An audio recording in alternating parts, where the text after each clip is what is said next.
I'm Dan Tabor, and welcome to the Fandom Spotlight panel on Loki, the new series from the Marvel Cinematic Universe, care of Disney Plus. I'm going to introduce this wonderful panel of human beings that are joining me today. And why don't we all kind of cycle around and introduce ourselves and I guess say our favorite Loki or our favorite version of Loki. I'll go first. My favorite version of Loki has to be, I'm going to be cliche and say Thor Ragnarok Loki. That is my favorite Loki, and I'm Dan Tabor. I write on I'm going to interview Fandom Spotlight here. I'm going to introduce I also write on Falker and Synopsis.co. Next. Rachel? Okay, I'll go. Hi, Don't be I'm shy. Rachel, and I am a writer at Fandom Spotlite, also a book blogger, and I just like to talk about all things nerdy and pop culture related.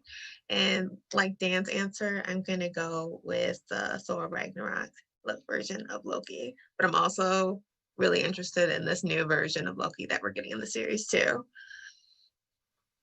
All right. I'm Mitch Hallock. I'm the producer of Connecticut's Terrificon, but between podcasting about Indiana Jones for 14 years on the IndieCast and doing my own YouTube show, we actually got something to talk about now after 14 years. Hey, man, you want to talk about... Those are some great discs, seriously. You want to talk about beating a dead horse, man. But we did. I also write some reviews for Fandom Spotlight here and there when I'm not promoting my show. And my favorite Loki, as a person who has two sons, is the part where Loki in the first Thor movie is telling his father the reason why he did everything he did. It was all for him. And I always remember that line because in his sick, twisted mind, he was doing a good deal. He was like doing everything for his father's love. And I was like, wow, that's like the kid driving the car through the house when he, misses the garage door. But it's okay, Dad. I did it because I knew you wanted another window. It's all for you. And I always think that was so weird and loving at the same time. So that's my favorite Loki. So I'm Joe Davis. I also contribute to Fandom Spotlight, but I'm a longtime gamer and comic and movie fan. Used to do other movie debate junk as well. And my absolute favorite Loki is not one Loki, but it's Loki's relationship with the Tesseract. It's that joke that anytime they're in they're in the frame together, it's that one meme of Loki with someone else and the Tesseract is the girl. He's like, ooh. So I just love that, Thor Ragnarok, he's like got his plan. He's walking by with the Skull of Surtur and he stops. He's like, oh, hello, grab that. So I'm looking forward now that love affair is broken because of the TVA. I'm looking forward to seeing how Loki can grow now that he's past that toxic relationship. Well, it just premiered last week, and this is Disney Plus's third, I believe, Marvel Cinematic Universe show. And these shows have been getting weirder, and I'm like totally all for it. And this one picks up at the end of Avengers Endgame, but kind of at the end of Avengers, where we saw them drop the Tesseract and Loki picked it up and disappeared. And then he ends up at this really strange place that's very sort of I guess orangey hued, and it's kind of ruled by this bureaucracy known as the Time Variance Authority. And it's an interesting sort of setup because he basically is about to get reset or destroyed, but then he's recruited to hunt down a rogue variant, which is basically the way they talk about it is the Time Variance Authority basically hunts down variants that are causing trouble on the sacred timeline, because there are these three lizards that are basically governing all time on this one timeline, and basically they stop anything from disrupting that. And Loki is recruited by Mobius, who is Luke Wilson, who is kind of amazing in this. He actually does a great sort of like, I guess, straight man to Loki, but he's not kind of straight. But it's sort of a great back and forth, and I think he can handle Tom Hiddleston at his best and his worst, and I really like their chemistry on film. And he's recruited, and a lot of this episode I thought was they kind of put themselves at a disadvantage. You guys can chime in after I say this, but I think they put themselves at a disadvantage because the version of Loki that we have at the start of Infinity War is kind of like Loki who's gone through all these phases and he's kind of achieved sort of an enlightenment with Thor, and his relationship is good with his brother. He's kind of made amends with his father, and he's gotten his stuff together, so to speak.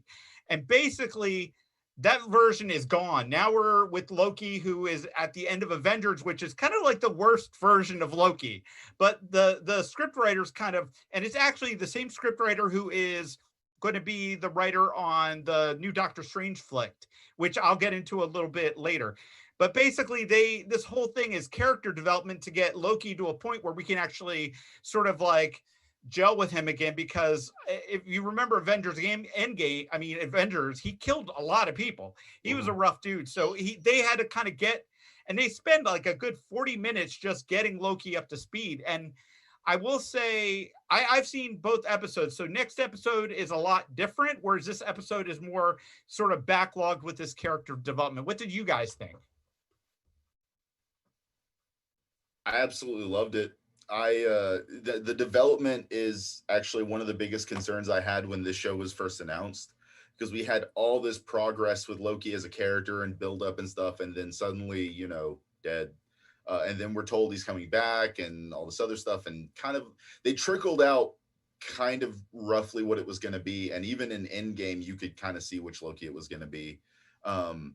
But the way they kind of doled out all of Loki's growth to this Loki is really nice, because it means we can kind of have some of that growth, but it's still a different Loki. He's got a little bit of that still sinister god of mischief edge without being like super, They literally made him watch Phase 3 and Phase 4. Well, I was going to say, I'm sorry. No, go ahead. I was going to say, I read the series. It was Loki, Agent of Asgard, where he becomes recruited to go on these missions to help his mother find some spell, but that's another story. But I thought it was going to be curious too, because based on the previews, I thought we would see like the adventures of Loki throughout. Yeah, I thought it was going to be a Doctor Who knockoff. Yeah, that's what I thought when they showed him as DB Cooper, and then they showed him running for office. I said, oh, so this is going to be Loki's greatest hits. But it's interesting. I don't know what the compelling reason behind a lot of these reinventing of the villains is. Not such a bad guy after all. They've done it for a long time now. So when Loki sees all the errors of his ways and they show him as, this is your life and there's no going back, he's kind of stuck there. It's like he's stuck in a moment of time. It's like, well, yeah, he wasn't the main character that he thought he was. No, and he's just a player. And then they kind of just beat it down that it's really insignificant, his role and everything, when they show the drawer full of Infinity Stones. And that's really a kick in the knocking the wind out of junk drawer is nothing to sneeze at. Yeah. Basically, they kicked Loki in his junk drawer when they showed him that his rocks that he was looking for were just basically paperweights. They were meaningless. And the guy Casey, who works for the TVA, is like, "Oh yeah, we got plenty of those things," and he just like shoves his drawer. And it's that guy was great. I mean, yeah, Casey was great. Yeah, wasn't he in WandaVision? I think. Oh, was he? No, but he was in Mandalorian. Yeah, Mandalorian. That's what he was in. Oh, okay. He's a semi-regular character in The Good Place. If you've ever seen it, he's really good. Mm-hmm. No. So it's just very interesting. Like off the get-go, like I said, it's not going the way I thought it was going to go. What none of these Marvel shows have actually. No. They've all been like a bait and switch. Like, oh, it's going to be like this, and then it turns out to be something entirely different, which is great. I mean, God knows, predictability is everywhere nowadays. So it's nice to be caught off guard. It's refreshing. So I'm all set for the rest of it. Word. Yeah, I just felt like there was a lot happening in the first episode as far as like setup, but whereas some shows it feels like you're just overloading with people with a ton of information all at one time and going back in time and trying to get people caught up and trying to set up a series. It actually made me excited to see where they were going to go with it at the end of the episode, but they did it in a way with setting up the whole, the TVA concept, where I thought was really interesting because like Mitch was saying, the trailers were oh my god, this is gonna be a cool show, but I don't know what it's gonna be about. And then Yeah. I started watching the episode, and I was like, oh, okay, this is a lot different than what I would think for a Marvel show was gonna go. But I like it. It's different. It's unique, and it made me want to hurry up and want to watch the next episode.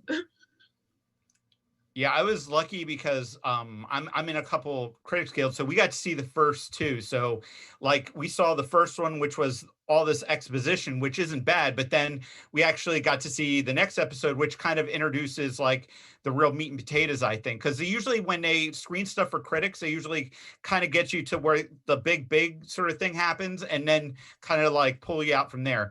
But I really liked the bureaucracy of the TVA. I liked how they kind of laid the groundwork for this organization that kind of made Loki sort of re-question his whole sort of like all of his life choices. Like there's that scene of him just staring, looking at the timeline and just kind of in awe that, you know, this is the most powerful thing in the world now to him is this timeline. And I thought that shot of him just watching that screen was just, it's kind of powerful in its own sort of weird way. And it kind of, you see him almost break as a character and then he goes back to the room. And I really love that. And I love the in-between moments between him and Luke Wilson, because like, I think like there's a weird sort of like back and forth there. Mm. And I really enjoyed that. What did you guys think of some of the other casting choices in this? Just great in general. We've already talked about one of them, the guy who played Colby? No, Casey. Yeah. Casey. Which I pulled up their names because I forgot the actors because I'm terrible. Eugene Cordero is Casey. But I was super happy with Wunmi Masaku. I'm probably mispronouncing that. But as Hunter B15. Yeah, she's awesome. Just we finished Lovecraft Country, of course, when it was out, and she was great in that, and she's amazing in this too. I picked up on Tara Strong's voice on the credits, and I was like, wouldn't it be something if she does the narration of, I can't remember the character. It says Miss something. Miss Minutes. Miss Minutes, yeah. And when you walk in, it's like when you go to Disney World and you're waiting for the ride, and they have that little trailer that comes on, like, welcome to the world of the future, like when you're at Epcot Center. I thought that was going to be funny because when they tell you there's these three omnipotent beings that came up with the whole TVA, they have this voice that's giving the narration, like the cliff notes of what's going on. And I'm like, wait a second, if they know all this is going to happen, why would they ever really need to recruit Loki anyway? Because they're beyond everything, and they could stop time and they could do this and do that. And then I was thinking to myself, well, maybe all this is going to turn out to be much more intimate than we think. It's not this huge organization. It's all going on in Loki's head at some point. That's a really good theory. I kind of thought already that Loki's the bad guy that's going out killing everybody, but it's going to turn out to be he's Mobius at the end, and he was just tricking himself to find out why was he that bad guy. Because there's that scene where they're talking to each other, and he says, Loki, why? And it's like breaking him down. Yeah, I can say that's not the case. Oh, okay. But he just kept saying, why do you do what you do? Why do you do what you do? And finally at the end, he's broken and he goes, this is why I do, I can't help myself. It's the worst brute force character development you can possibly do. And I think by breaking Loki down at that point, he finally gives up and just like kind of like lets himself unravel for once and gives us his like actual sort of like his sort of motivations, which I thought was interesting. And I also thought it was interesting that when they refer to Loki, they're referring to him by his original last name, like when he was Laufeyson, because I know there's been some weird debates about this on like TikTok and stuff about the fact that Odin essentially took Loki as a war prize, and it's kind of like taking him out and giving him that another sort of layer of distance from Thor, I think, which I thought was interesting. How about you, Rachel? What did you think of the casting? I thought the casting was really good. I was really surprised to see Owen Wilson as Mobius. I don't know why I didn't expect him to be in a Marvel show. I've seen him do such like versatility of like different roles and stuff, but I wasn't expecting him to be there. But I was pleasantly surprised and happy with their choice of casting. But I think for the most part, I was pretty happy with the casting in all areas, and I'm kind of excited to see, what other casting choices they merit further along the line for the series too. Yeah, I mean, that's one thing Marvel has been like gold at, is their casting choices. And I mean, Tom Hiddleston alone has kind of grown into this like force to be reckoned with. And I loved how he basically acted the daylights out of this. Like, we got to see him go through an entire range, which I thought was interesting. Now, the Time Variance Authority, like, we hear a lot about them, but we don't see them, which I thought was suspicious. And I still think it's kind of suspicious, the fact that like we're kind of hearing like a sort of a like we have like the judge who basically gives Mobius's orders, who then kind of chaperones Loki and is charged with keeping track of this variant. I love how they kind of make sure that Loki is kind of kept in check, which I liked. But the one thing I wanted to think is I wanted to start to get into the fact that this kind of relationship to WandaVision, whereas we are starting to be hit over the head with these words: multiverse, madness, nexus. Nexus is actually something that showed up in WandaVision as an ad. If we want to get like super nerdy, I'm gonna like kind of like go nerdy here. If you read in the comics, there's something similar that plays out with the Time Variance Authority, because there's technically two. There's one that basically gets decommissioned because they get up to no good, and they were called the Time Twisters. So what happened is they get kind of retired. We get a new Time Variance Authority, and then they spend a lot of time watching the Avengers, which kind of checks out with this version. But the thing is, it's like they technically are going after, in one story in particular, they're going after Wanda and trying to kill her because she's become, the Scarlet Witch has become a Nexus being. So basically they get Immortus, who is the villain of Ant-Man, the next Ant-Man film, to basically hunt her down because they don't want her to have kids. So between that intersect and Doctor Strange, I think the pieces are kind of falling into place with this. I mean, what are some of your like tinfoil hat theories so far? I mean, I will say no Mephisto. Like we lived through that on WandaVision. No more Mephisto. I'm pretty sure if there's any devil reference, it's the fact that Loki has a helmet with horns, and it's the only reason our kids like it was the devil. So something I had picked up from someone else, that the judge, was it Ravonna Renslayer, is supposed to be linked to like a lot of the Ant-Man stuff as well. Like she was married to Kang the Conqueror at one point, who's going to be in Quantumania. So that could be another big old link there somewhere. Weirdness. So I don't know.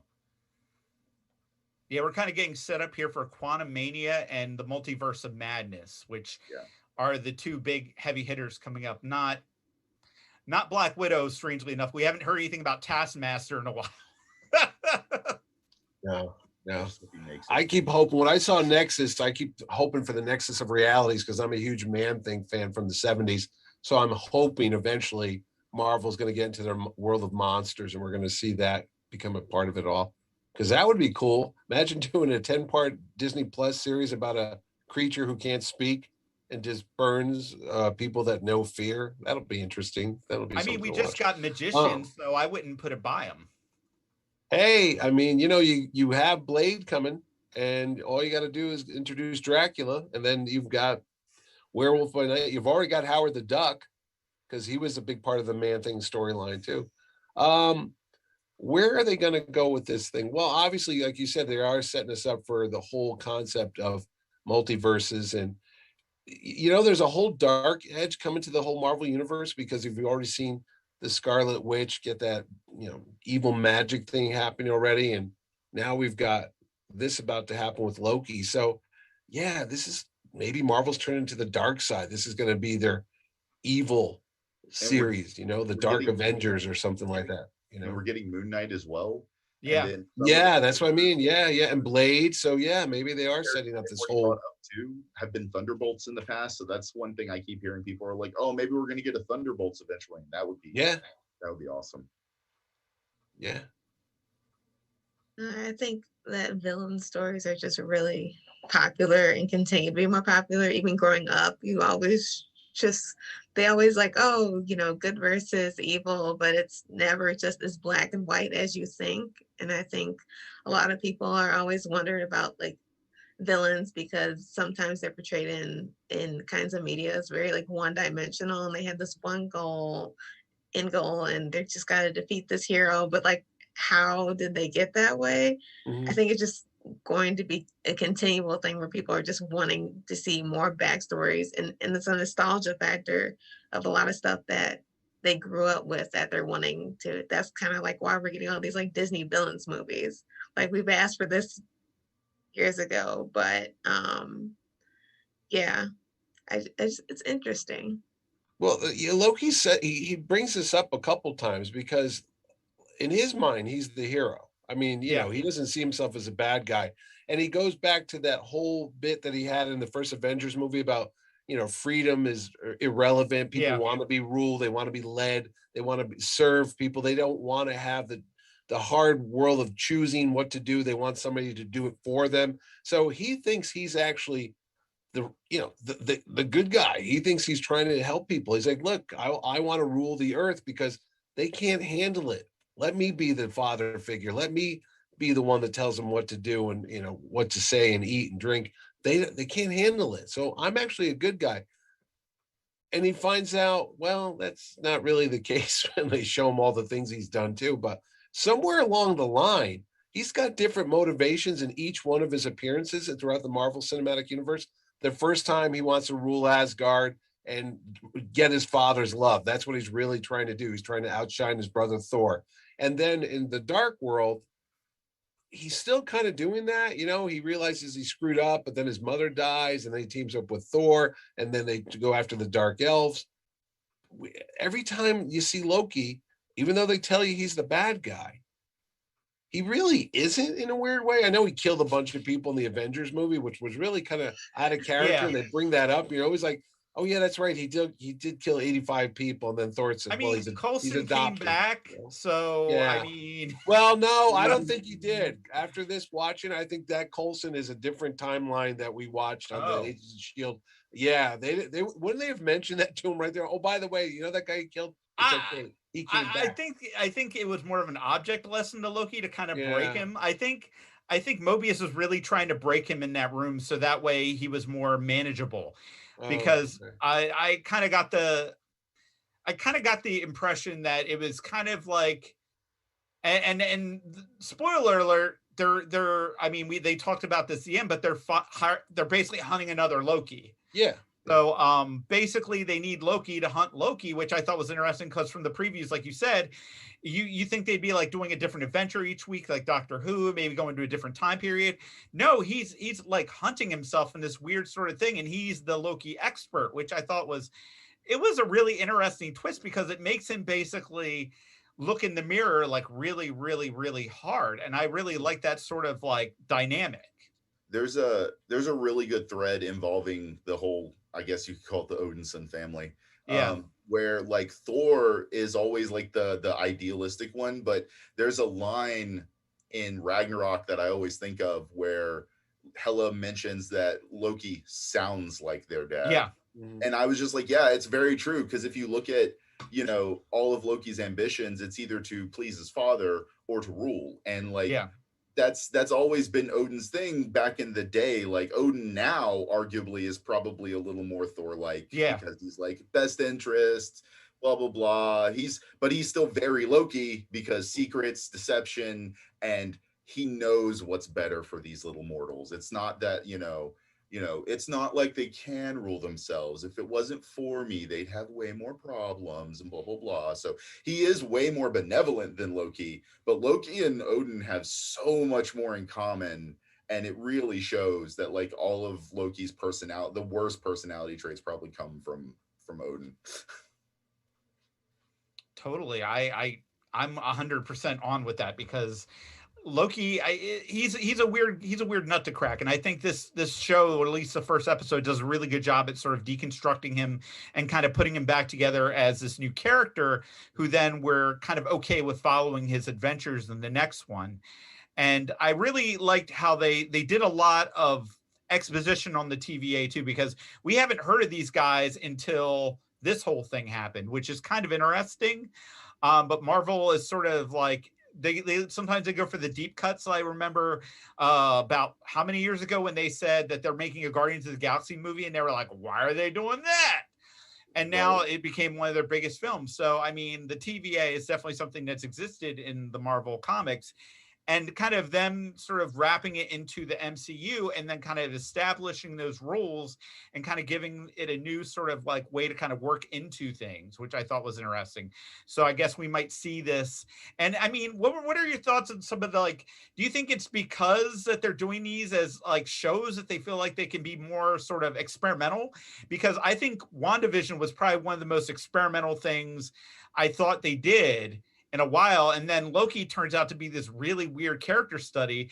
But then you had like the Falcon and the Winter Soldier, which was this really like deep deconstruction on race in America, which I didn't expect at all. And it's not something that they could cram into like 2 hours. But I mean, what are your some of your feelings on, like, you know, these long form shows versus, you know, the sort of more of like the bite-sized films that which really aren't bite-sized because they're 2+ almost 3 hours. I personally think that like we need more of this kind of storytelling. Yeah. Like the TV show format is perfect for like comic book storytelling because it's almost issue based. Yeah. You know, you in Marvel Comics, you have a 12 issue arc of like Old Man Logan or junk like that. You know, something that tells a story from beginning to end, and then the character can go on and do other stuff. And a 2 hour story is really good for like that big, like, this is the 200-page issue, but like, this is a really ideal way to do these kinds of stories to me, because you have a 30-minute episode. That's one monthly issue. We just get them more digestible, I guess. Loki is, I think all the episodes are about an hour and there's only 6 of them. So I'm a little bummed that there are only 6. But I think with the, I guess I will say that they kind of like put the running shoes on in the next episode after this episode. So the pacing kind of picks up, which is really good. How about you, Mitch? What is your sort of thoughts of the quick bite-sized films versus the shows? Well, you know, as good as some of the Netflix Marvel shows were, they tended to be a little long, and there was always like 1 or 2 episodes that you could have easily just pulled out and it wouldn't have affected the big story. So I think they kind of listened to the fans when it came to laying these out.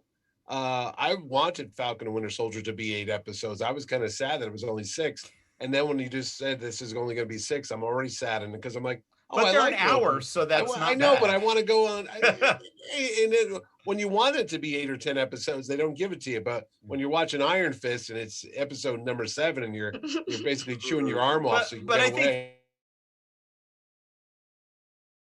Story, and I think it's so they have this much story to tell. It's not like anime where you get like a 10 Well, here's the thing. They know we're going to watch this, okay? It's no doubt in anybody's mind at Disney or Marvel. They go, well, you know, Doctor Strange is going to come out, and they're going to have to know this before they see that movie. That doesn't even happen. They're not sitting there wondering, you think the fans will watch those other shows? They already know at 12 o'clock or 3 in the morning, wherever you are in the U.S., as soon as these shows drop, most of us are wide awake watching it. I mean, blurry-eyed the next day, but we're like, yeah, I watched it, because you don't want to be that guy. You don't want to be spoiled on the internet. Yeah, you look on the internet, see what time it is and what the weather is. And oh, by the way, Captain America did that. Wait, what happened? He's on the moon. What are you talking about? So, yeah, I love this. I like this happening. I like that they take these characters and they develop them more and more and more. I mean, I want to see an Isaiah Bradley show now that I saw him in the Falcon and the Winter Soldier. I want to see a whole Agatha Harkness backstory show one day.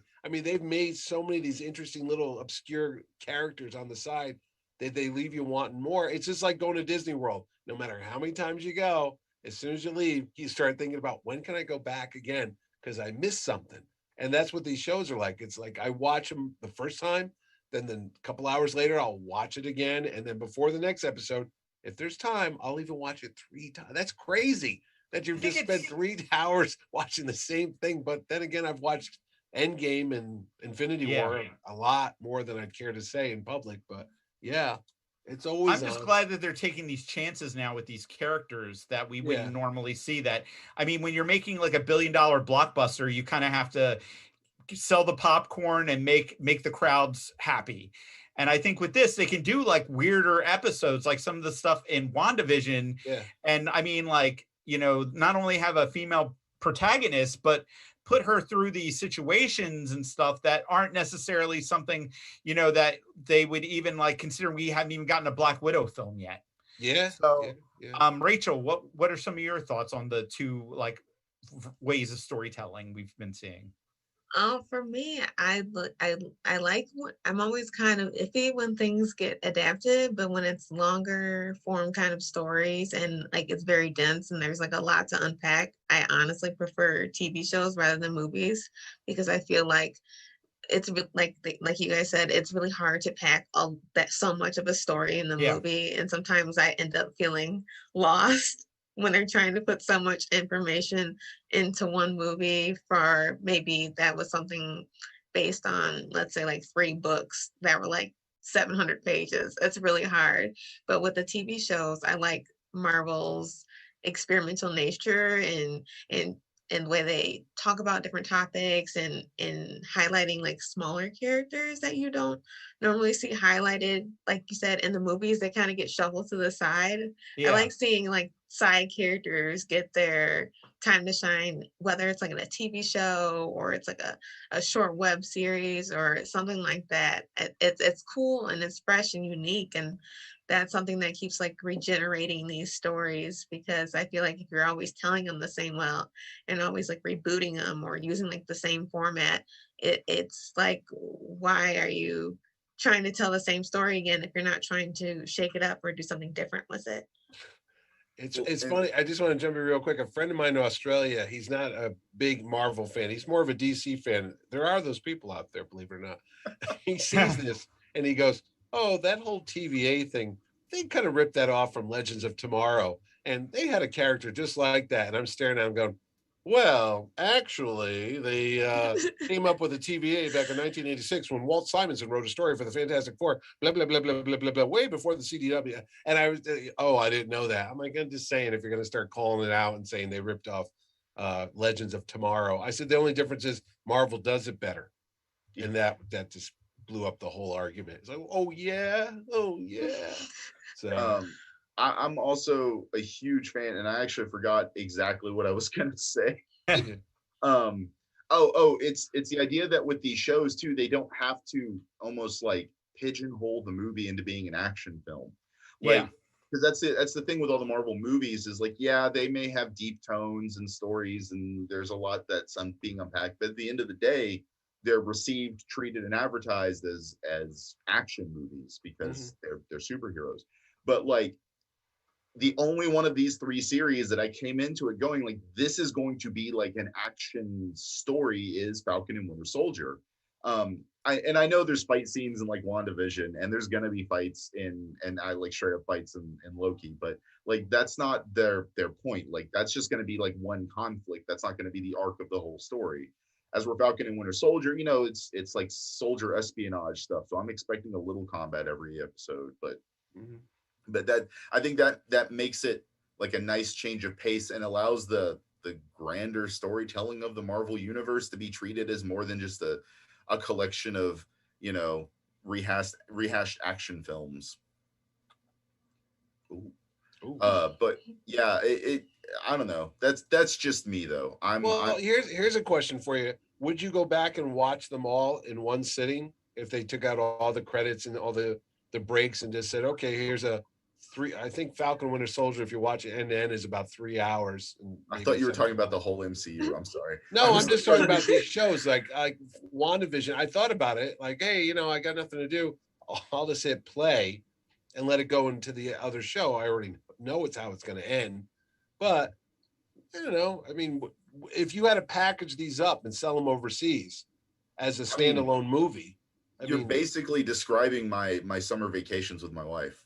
Oh, okay. So you just sit there and watch it from beginning to end until it goes off. Yeah. I'm about to watch like Archer for the 12th time because the next season is starting in a few months. Yeah. Well, that's different. That's a couple of seasons. I mean, these are just like 6 episodes or 8 episodes. It's not that like, I mean, I thought about watching the whole Sopranos while we were in lockdown. I was like, do I really want to sit through 11, 12 seasons of that? I know how it's going to end. But, also yeah, you know. I also grew up with stuff like the Tiny Toon Adventures when they did the How I Spent My Summer Vacation, and then like the first DuckTales episodes were a movie crammed together. So like, yeah, I'm used to doing that kind of stuff. And probably, yeah, I totally would. I love these things. WandaVision, I would definitely revisit multiple times because there's always going to be something I missed. Yeah. Something somewhere. And Loki's going to be the same way. Yeah, like the little Easter eggs in these kinds of shows, because there's always something new that comes out. Even like you said, like series like you grew up with, or like series that you watched 100 times, you'll always find something that gets you back into it because you're like, oh, I never noticed that before, or this actually was a clue to like this happening, and like a couple episodes later, and always makes it fun. Just in general, I'll go watch a trilogy from the Marvel movies. I'll just pull all 3 Thor movies and watch them together. Hey, I started doing that because once you're done, you're like, oh, maybe I'll go back and watch this. I started watching Thor, the first one again, just fast forward to where I liked it and go, oh, look, this is the part I like. And then, let's go jump into Dark World now. Just go to the part I like. And then here's the 15 minutes I liked of Dark World. Yeah, you do your own little edit and stuff. And then all of Ragnarok, because all of Ragnarok is good. Well, yeah, that one's a fun one. That's like the best of all the Thors, I think, too. Yeah. But here's a funny thing. I was thinking about Loki. When they're done with this show, and I don't know how it's going to end, and we know that he knows he's going to die because he's already seen how it happens. They did this on Doctor Who. I don't know if you watched Doctor Who, but there was a character named Clara, and she basically died, and then they stopped it. So she had like one heartbeat left. They stopped her life just before she was going to die. And she got to live out all these other adventures, but her heart doesn't beat anymore because she's frozen in time. She's a fixed point in time, and that's it. And I hope they're going to have a different story with Loki, but I'm like, I could see them at the very end going, you can't go back to that timeline. You can't go anywhere else, but you could stay here and work with us, and we'll be your new family. And then you see him at the end in a suit and tie.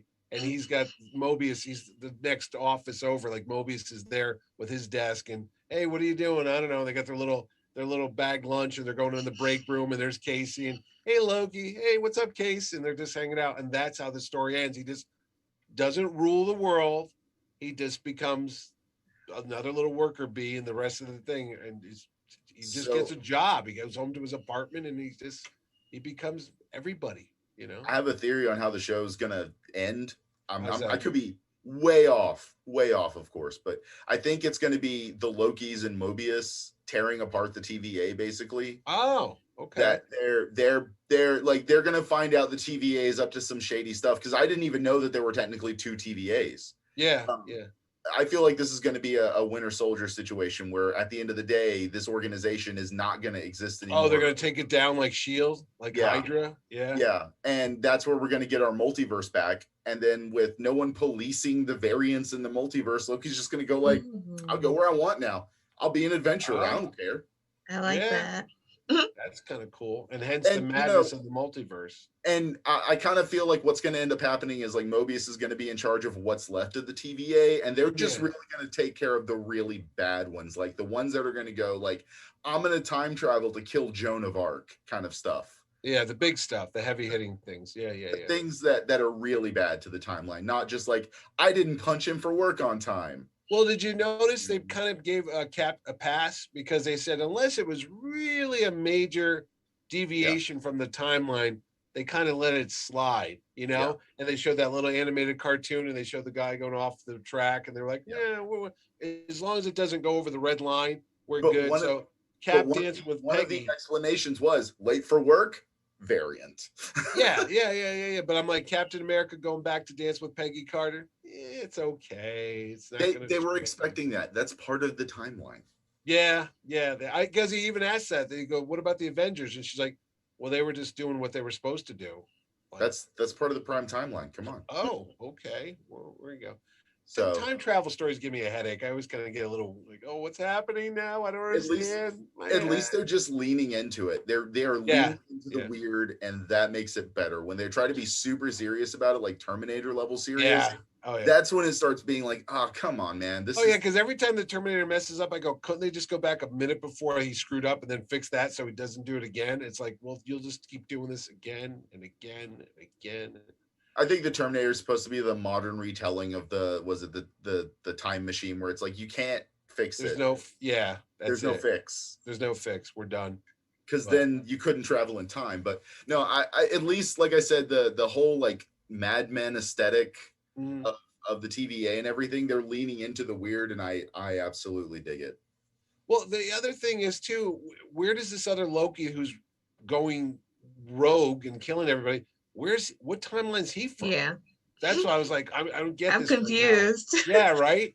I'm like, is that the? And here's what I was thinking: is that the Loki who fell at the end of the first Thor? Remember, he goes falling off the Rainbow Bridge and he disappears, and then you find out he got recruited by Thanos or something, and that's how he found him floating in space. He found him floating in space, and he said, "Oh, by the way, I'll give you this little stick, and you could go rule people and work for me." But because I remember Thor talking to him, he's like, "Who told you about these things? Where did you learn all this stuff?" When he sees him in Avengers, he's like, "What happened to you? Why are you acting this way?" Oh, I know who you are, Odin's son. I'm this and I'm that. Maybe somehow that's that little voyage between the fall to where he got found is where this other Loki comes from. I think it might be Loki that won. Like if Loki had won in Avengers, like this is that Loki. Oh, okay. Or you know how Loki always makes his duplicates, those illusions? Maybe one of them became, maybe one escaped. Like, oh, I'm going away. I'm going to trick him. Oh.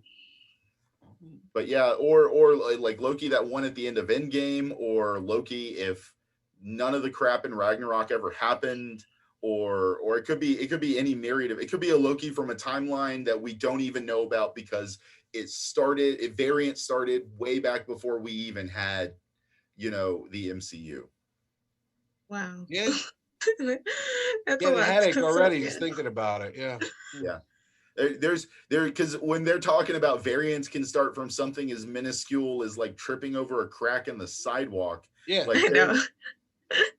I got so confused. I'm like, I'm really hoping like they're not gonna make this like more confusing, because I'm like, you're gonna lose me here if we go way too deep into this. That's when they started going to the explanation, I got a little bit worried. And then by the end of the episode, I'm like, okay, well, as long as we keep explaining stuff as we go along, because otherwise I'm gonna get lost.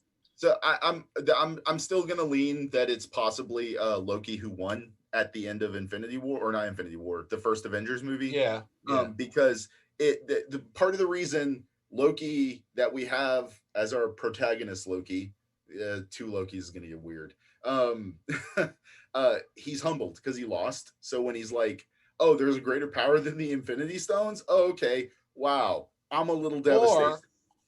Or down he sees what the TVA has when he looks outside that window and he just sees how big it is. Yeah. Maybe he's like, forget trying to rule the earth. I'm going to take this over. Oh, I think that's what he plans to do. Oh, you think he's playing along with them just so he can get in charge? Okay. Think about Ragnarok, and he's like, we make friends with the Grandmaster. Give it. Yeah. And then he goes, I was like, sorry about that. Yeah, I love that scene. Yeah. We're having a grand old time. What's going on with the Grandmaster? Oh, so we're talking about the evil Dan is here. That's not the real Dan. See, this is how it starts. See? Loki was on a Zoom call. He lost the call, and next thing you know, the other Loki shows up and.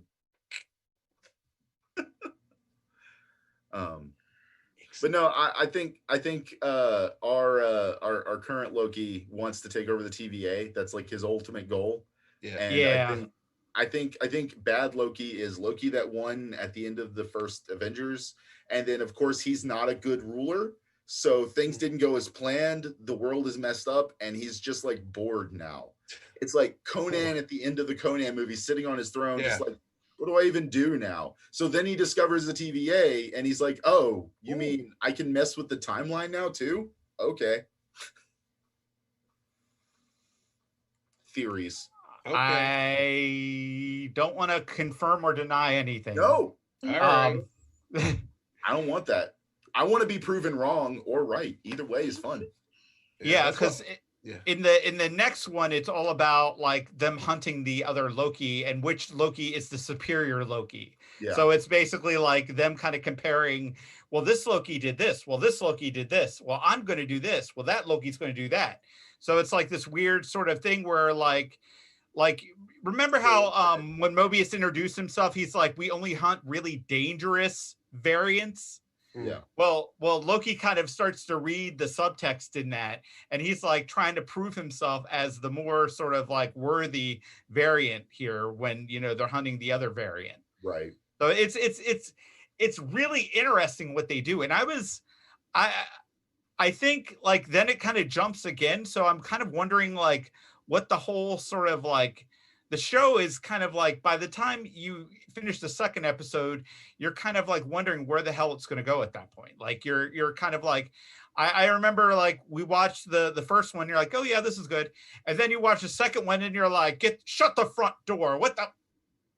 Because they do a big mic drop at the end and you're kind of just like, how, why, what, where? It's like one of the video games I'm playing right now, Nocturne. It's like the world ends in the first 15 minutes of the game. I'm like, oh, okay. Where do we go from here? Interesting foreshadowing there. I'll just say that. But yeah, I really think that, you know, this series has got legs. I also think like, has anybody else here seen Brazil? Because this reminded me very much of Brazil. Like the scene with the printers and all that stuff where they had to sign sign it what you last said, he has to sign it again. It's sort of like, you know, the paperwork, the bureaucracy of it, the, you know, the sort of mundaneness of the office setting, and having Loki in an office, I thought was kind of funny. And Ticket. Ticket.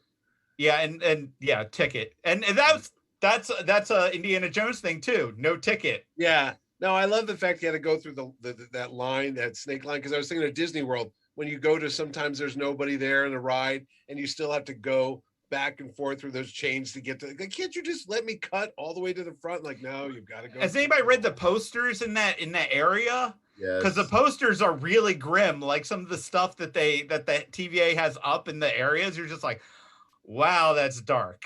The only thing I haven't tried to do yet is freeze frame at the right point, because there's a warning sign behind the dude in the booth. The one guy in that room that's not a trooper or whatever, not armored up.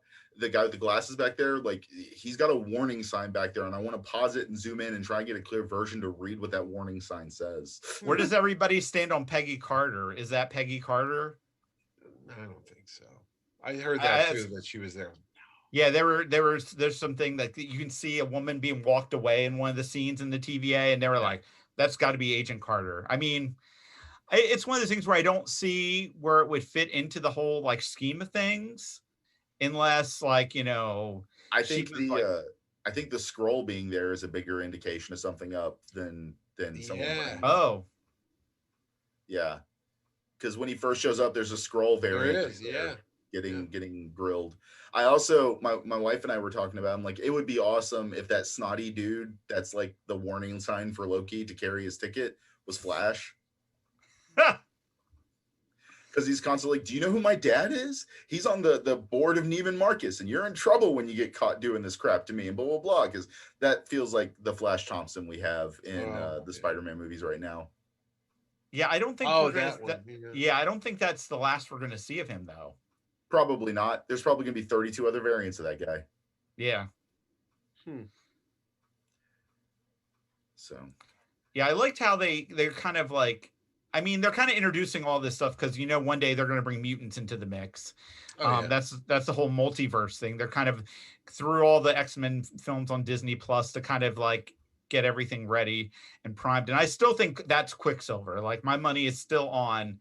That's going to be Quicksilver in this universe. I'm hoping. Well, the other guy's Kraven the Hunter now, so he can't come back as as the old Quicksilver, as her brother, Aaron. What's his name? Oh crap! What was it?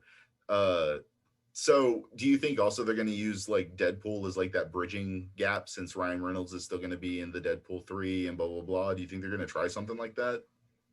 I don't know. I'm really excited for the Doctor Strange though, to see how this is all going to kind of congeal that, and they're bringing Sam Raimi into the mix, who is arguably the director of one of the greatest superhero movies ever, Spider-Man 2. Mhm. So they brought him back into the MCU fold, which I'm super excited about, and he's the one that's got to kind of make all this stuff come together, which I'm kind of interested in. And he can really flex like the Evil Dead muscles to Mm. do the Doctor Strange stuff. Like the weird horror muscles can be flexed for this because it's Doctor Strange. See, my friends and I have had this theory that they're building. My friends, Jerry Ordway, the guy who writes for DC comic books and writer and artist, he's my neighbor. We actually go out for pizza and we talk on our podcast, the Power Cosmic Podcast, and we talked Shameless about plug. we talked about where this is all going. And since Jerry worked there, unlike the rest of us, he actually got a paycheck from Marvel and DC.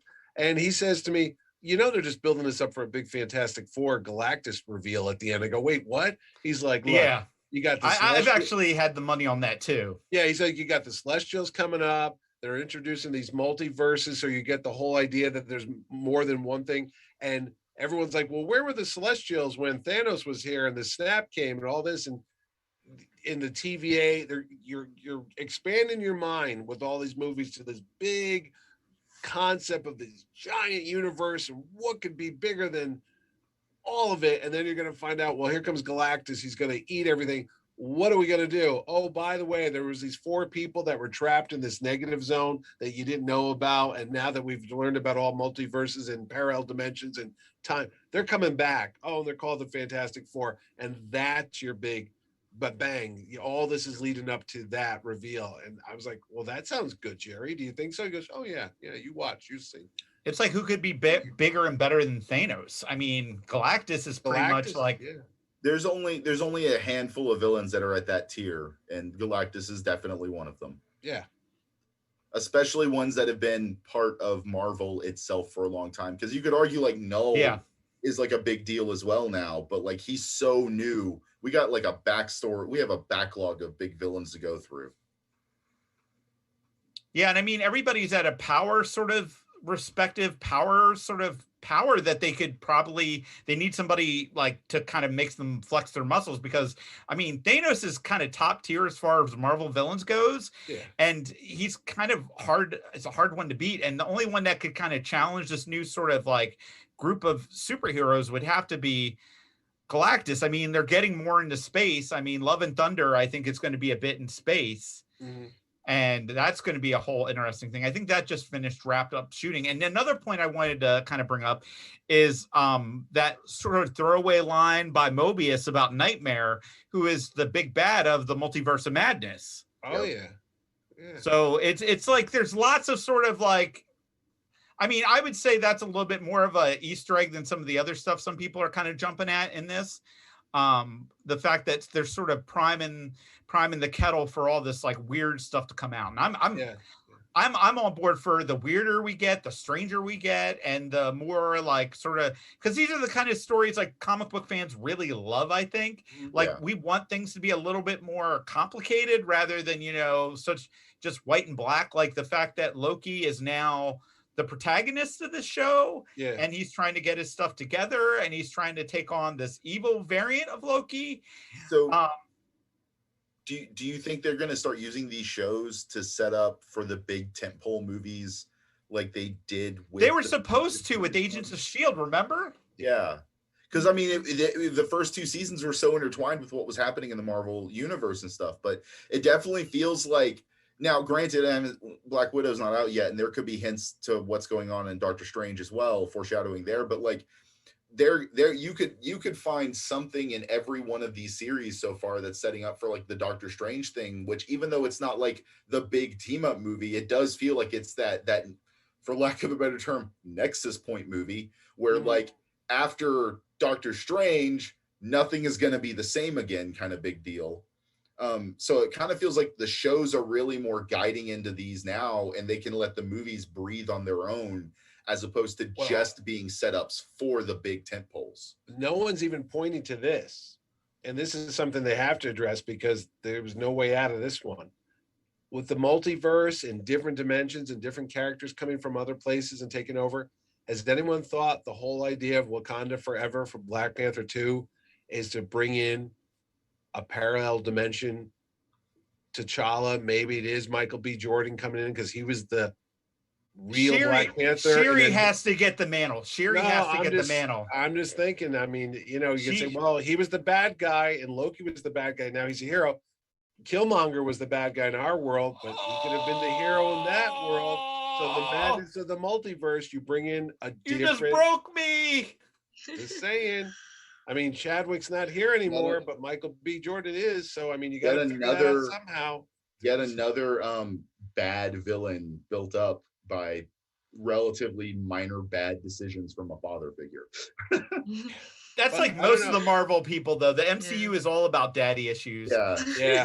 Rachel, what would your take? Would you be happy if they brought Killmonger back as like the new T'Challa, or would that be too much? That's a bit too much for me. But I mean, I wouldn't put it past Marvel to go in certain directions. I mean, like you said, with the way everything is expanding in all these dimensions, it's kind of really crazy directions where everything can go now, and then them expanding from movies and the TV shows and focusing all these like different characters and going into space and beyond. It's just who knows? We're just kind of here for the ride, I feel like, when it comes to the Marvel universe sometimes. Yeah, see, my money, I hope Shuri gets it, because in the comics, she becomes T'Challa after T'Challa dies. So I was hoping, like, you know, because she was great in the film. She was one of my favorite parts.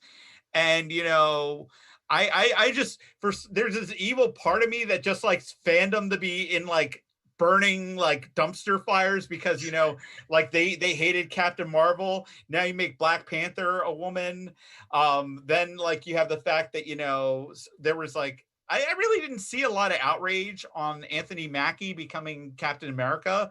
But I mean, like, you know, it's one of those weird things where fandom sort of like has their things they like and they don't like. And sometimes I like it when fandom implodes on itself and just like becomes a negative cesspool and burns up. And then you kind of find out who like the cool people are and who the cool people aren't. There's definitely the corners of the internet that are very pouty that it wasn't Bucky that got the shield. Oh, yeah. Oh, come on, man. That's fine. Bucky doesn't even really want it. He's like, no, we're good. We're fine. Oh crap, what was it? I'm personally fine with whatever they decide to do in Wakanda Forever, as long as I get more Okoye. That's all I want, because she's amazing. Oh, I'm hoping for M'Baku to come back. I love that guy. Yes. Favorite. Out of all of it, I'm like, dude, he's the best one.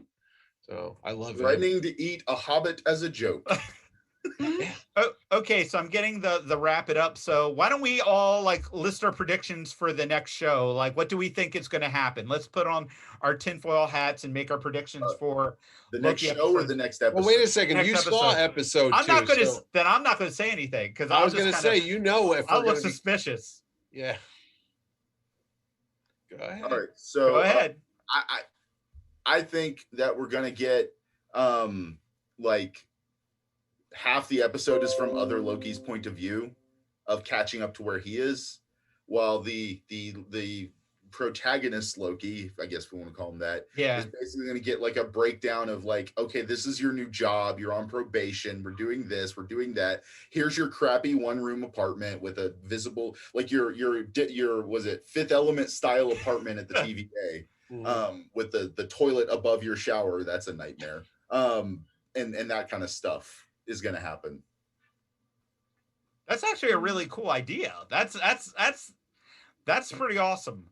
Did anybody think it was weird we didn't see the actual, like, they've been very clear to keep certain things away from us, like, you know, the time people, I want to call them time lords for some reason, but between them and the variant, they're trying to be shifty with that. So how about you, Rachel? What's your prediction? I mean, it would be cool to see dual POVs, because I just like getting different views from characters and kind of shows and mediums. But I also would like to see some kind of like sinister stuff in the TVA and have like some kind of ulterior motive for controlling the timeline, because I just feel like no one should have that much power, especially when they're controlling that many timelines and dimensions and the way things happen.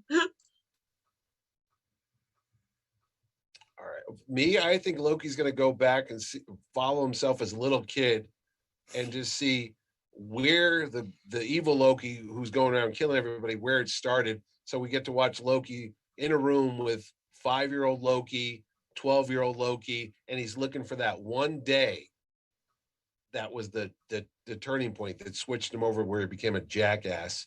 And he's like, oh, that's when I became a dick. I want to see the snake incident with like him and Thor. When Yeah, they were little kids. he turned me into That's a what I frog. want to Yeah, see. Yeah. Hey, that'd be fun. You know, I love Well, snakes. So I picked Okay, what was snake up. everybody's favorite line? Let's one more. What's everybody's favorite line? Mine was like, I was young and I lost a bet to Thor. That was mine. Yeah, was pretty good. Man, I don't know.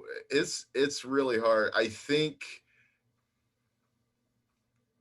the second time he says it, when he does the whole like it's just an illusion to fool the weak into fearing, et cetera, but when he's reversing and he's like it's an illusion to fool into the blah, and I'm like, okay, yeah, that's real. There's weight behind the way he says that, and it's the performance there is just, it's so nuanced with how he's like doing things that you're like, the casting is great, but like Tom Hiddleston is like an Oscar class actor. Yeah. And like you really get that in this. I think in the first episode, you get him like going through the range and like really showing his chops off. When he really has fun with the character, whether it's in a serious or funny light, you can tell he's enjoying playing the character. That's me though. Okay. I don't think I have a favorite line, but I will say my favorite bits of the episode were him just trying to use his powers, even though he keeps forgetting that he doesn't have one, and getting thrown back immediately. And then seeing him in reverse throw back on the guard who was using it on him. So I thought that was pretty comical, especially when he's in front of the judge and he's trying to like unleash his powers, and they're just like cracking up. They're like, what is he doing? He's like, he's trying to use his powers. Yeah. He threatens to gut the dude like a fish, and the guy's like, what is that? What's a fish? What's a fish? The best one is one word. It's the ticket, when he's like patting his pockets and he can't find that ticket because like, oh Jesus, that other guy just got vaporized. I better hurry. And they go, right here. Here's my ticket. That's it. That was my favorite bit. Well, I mean, thanks everybody for chatting. I think we had a lot of fun here. I'm looking forward to discussing season 2, because that's going to be fun, and maybe jumping forward in that. But it's criminal that we only get 6 of these episodes. So I mean, here's looking forward to the next episode, and I hope you guys had enough fun that you'll come back for another show. Thank you very much, guys. Thanks. All right. Thanks a lot. Anybody want to do shameless plugs before we cut out? I got nothing at the moment. I've got a convention going on next month in Connecticut at the Mohegan Sun on July 30th to August 1st. It's got every comic book creator that I could rustle up and some movie actors and TV stars. Terrificon. It's right in the name. It's the Terrific Comic Con. On that That's note. it. All right.